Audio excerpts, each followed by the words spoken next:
দুর্নীতিবাজ হিসেবে প্রমাণিত হয়েছে। যিনি গৌরনদী উপজেলা স্বাস্থ্য কমপ্লেক্সে দায়িত্বে ছিলেন, সেখান থেকে 25 সালে দুর্নীতির যে উনি আস্তানা গড়েছেন এবং দুর্নীতির যে মহড়া উনি গড়েছেন, তার ফলস্বরূপ গৌরনদী উপজেলাবাসী ওনাকে বিতাড়িত করেছে। তখন সরকার বাধ্য হয়ে ওনাকে বদলি দিয়ে ওএসডি করে রেখেছে, কোনো জায়গায় দায়িত্ব দেয় নাই। তা আমরা দেখেছি এই গত কয়েকদিন পূর্বে বরিশালের সিভিল সার্জন পদে, বরিশালের এমন একটি গুরুত্বপূর্ণ পদে এই ব্যক্তিকে দায়িত্ব দেওয়া হয়েছে, যেটা বরিশালের আপামর ছাত্র জনতার সাথে একেবারে গাদ্দারির সামিল হয়েছে। কারণ আমরা বরিশালের যারা ছাত্র জনতা রয়েছি, বিগত দিনে বরিশালের স্বাস্থ্য সংস্কার আন্দোলন করেছি এবং সেই ক্ষেত্রে বরিশাল শেরেবাংলা মেডিকেল কলেজ, বরিশালের সদর হাসপাতাল সহ অন্যান্য উপজেলা কমপ্লেক্সগুলো, উপজেলা হসপিটালগুলোতেও আমরা দেখেছি অনেক উন্নয়ন হয়েছে। এবং সেই জায়গা থেকে এই ব্যক্তিকে এখন দিলে এই বরিশালের স্বাস্থ্যখাত ধ্বংসের মুখে পড়ে যাবে এবং আমরা মনে করছি তার এই নিয়োগের মাধ্যমে ইতিমধ্যেই ধ্বংসের মুখে পড়েছে। আমরা সেই বরিশালের স্বাস্থ্যখাতকে ধ্বংসের মুখ থেকে ফিরিয়ে আনার জন্যই আজকে এই গুরুত্বপূর্ণ পদক্ষেপ নিয়েছি এবং জনগণের সমর্থন নিয়েই, বরিশালের যে সাধারণ আপামর জনতা রয়েছে তাদের সমর্থন নিয়েই আমরা আজকে তালাবদ্ধ করেছি সিভিল সার্জনের রুম। আপনাদেরকে আরো অবগত করি, বরিশাল বিভাগের যিনি দিদি রয়েছেন, পরিচালক রয়েছেন স্বাস্থ্যের, তাকে অবগত করেছি। তাকে অবগত করেই আমরা সিভিল সার্জনের অফিস তালাবদ্ধ করেছি। সকাল 9টায় তার অফিসে আসার কথা, তিনি 11টা বাজে অফিসে আসেননি। এখন অবধি দুপুর 11টা 19 বাজে, 2.5 ঘন্টায় তিনি এখন তো অফিসে আসেননি। যেখানে প্রধানমন্ত্রী সকাল 9টায় অফিস করেন, সেখানে একজন সরকারি কর্মকর্তা 11:30 বাজে তখন অফিস করেন না, এটা অবশ্যই কখনোই এটা হতে পারে না। আমরা শুনতে পাই এই ডাক্তার মনিরুজ্জামান তিনি বলছেন তিনি নাকি বিএনপি। আপনার এই অফিসে জয়েন করলে, সিভিল সার্জন জয়েন করবে, আপনার অফিসের স্টাফ হয়ে আপনারা জানবেন না। স্টাফ বলতে কর্মকর্তা হই, স্টাফ তো আলাদা বিষয় আছে। ঠিক আছে, তার মানে আজকে জয়েন করে নাই। ঠিক আছে, এখন আমরা টোটালি চাচ্ছি না। অফিসের টাইম হলো সকাল 9টায়, যেখানে প্রধানমন্ত্রী নিজে 9টায় অফিস করে, উনি এখন পর্যন্ত অফিসে আসেন নাই। 11টা প্রায় বেজে গেছে, 12 মিনিট বাকি আছে। অতএব আমরা চাচ্ছি রুমটা তালা দিয়ে দেবো, দেন তার সাথে পরবর্তীতে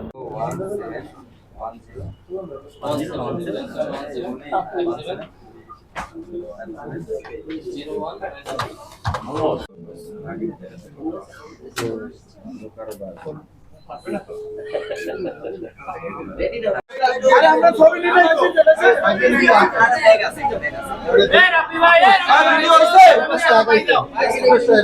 আরে জাগো সারা বাইরে না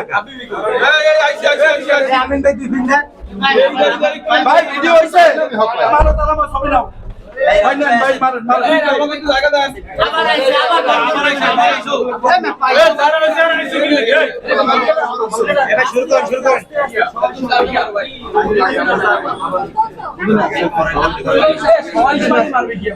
তালা মারো ভাই আমি ছবি দেন শুরু বন্ধ। আওয়ামী লীগের আস্তানা বরিশালে হবে না, দুর্নীতিবাজের আস্তানা বরিশালে হবে না, বরিশালে হবে না, দুর্নীতিবাজের আস্তানা আওয়ামী লীগের আস্তানা বরিশালে হবে না, বরিশালে হবে না, দুর্নীতিবাজের আস্তানা।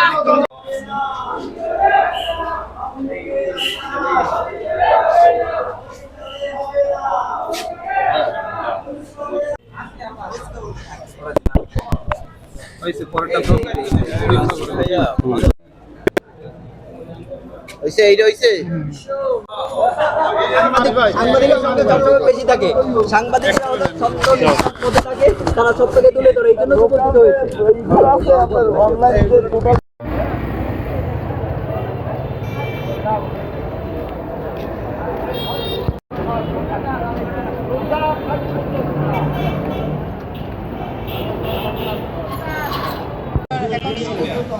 তো আমরা সকলেই যেটা জানি যে জুলাই আন্দোলন হচ্ছে যে উনি ছাত্রদের বিরুদ্ধে কাজ করেছেন এবং আন্দোলনের পুরোপুরি বিরুদ্ধে ছিলেন। গৌরনদীতে আমাদের যারা ছাত্র প্রতিনিধি ভাইরা ছিল, যারা জুলাই যোদ্ধারা ছিল, ওরা আমাদের নিকট জানিয়েছে যে আন্দোলনের পরবর্তী সময়ে আহতদের তালিকা তৈরি করার, যারা শহীদ হয়েছেন তাদের তালিকা তৈরি করার ক্ষেত্রে আমাদেরকে সহযোগিতা করেন না।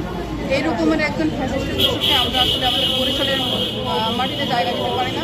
সেই উদ্দেশ্য নিয়ে হচ্ছে আমরা আজকে ওনার তালাবদ্ধ করেছিলাম। সরকারের নিকট আমাদের আকুল আবেদন থাকবে ওনাকে যেন দ্রুত এখান থেকে অপসারণ করেও ওনাকে শাস্তির মুখোমুখি করা হয় এবং আমাদেরকে এখানে যেন ভালো এবং জনকল্যাণমুখী নতুন চিকিৎসা করে নিয়োগ দেওয়া হয়। এখন তো পুরাতন সরে গেলে আমরা জানি নতুনের অবস্থান হয়, সেটা ঠিক আছে। বাট আমরা জুলাই আন্দোলনে দেখে আসছি যে বৈষম্যের বিরুদ্ধে বা স্বৈরাচারের বিরুদ্ধে আমরা আন্দোলন করেছিলাম, তার পরবর্তী সময়ে কিভাবে আবার স্বৈরাচারের দোষরা এখানে ঠাঁই পায়।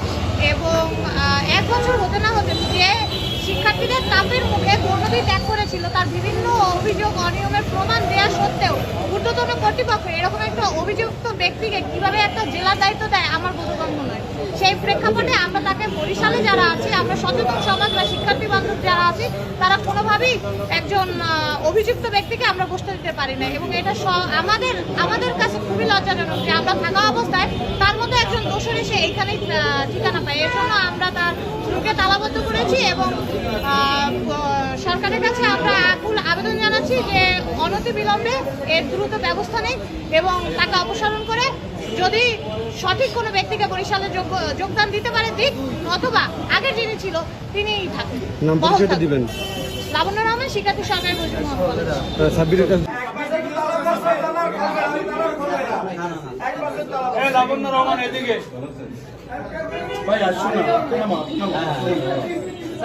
সাব্বির একটা স্লোগান দাও।